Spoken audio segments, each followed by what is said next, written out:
আসসালামু আলাইকুম। সবাই কেমন আছেন? আলহামদুলিল্লাহ আমরা দুই ভাই ভালো আছি।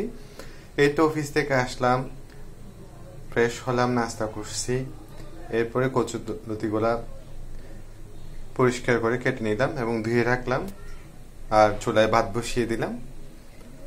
আজকে কচুরলতি রান্না হবে আর ডিম ভাজি হবে। কচুরলতিগুলো আমি হলুদ, মরিচ আর হালকা ধনিয়া আর লবণ দিয়ে মেখে রাখছি। আর এদিকে কচুরলতি রান্না করার জন্য আমি জলপাই, রসুন, পেঁয়াজ, কাঁচামরিচ, ধনিয়া পাতা সবকিছু কেটে রাখছি। আর ডিম ভাজার জন্য আমি এদিকে পেঁয়াজ, কাঁচামরিচ, ধনিয়া পাতা আর হালকা লবণ দিছি। তো দেখতে থাকুন। কচুরলতি রান্না করার জন্য আমি পেঁয়াজ, রসুন, জলপাই, কাঁচামরিচগুলো তেলে দিয়ে দিলাম ভালোভাবে।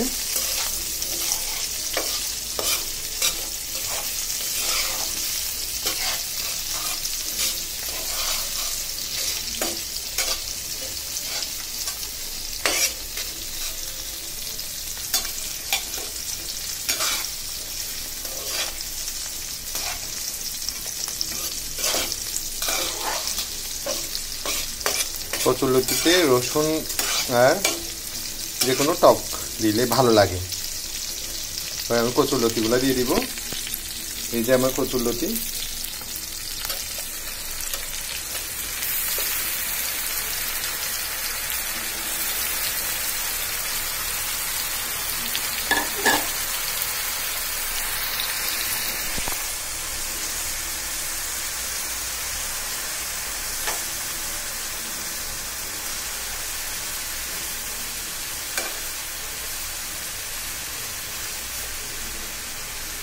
আগে এক পাশ হয়ে যাক, এরপর উল্টাই দিব।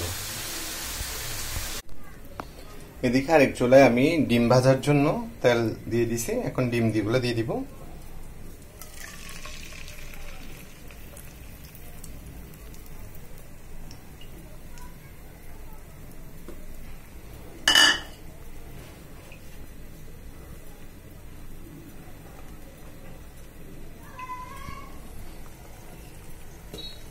আর এদিকে আমার কচুরলতি দেখুন, একটু ঝুল দেওয়ার কারণ হচ্ছে আগামীকাল অফিস করলে আমার অফিসে নিয়ে যেতে হবে, সেই জন্য একটু ঝুল দিছি, নাহলে একদম মাখা মাখা ভুনা করতাম, কচুরলতি ভুনা করতাম।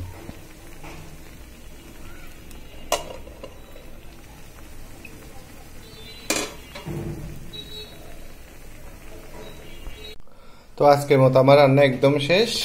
এই যে আমার ডিম ভাজি আর এ হলো আমার মাশাআল্লাহ বলবেন কচুরলতি। টক টক করছি, খুব স্বাদ হয়েছে মাশাআল্লাহ। আর আমরা দুই ভাইয়ের পছন্দের সাদা ভাত। তো সবাই সবার জন্য দোয়া করবেন। আসসালামু আলাইকুম।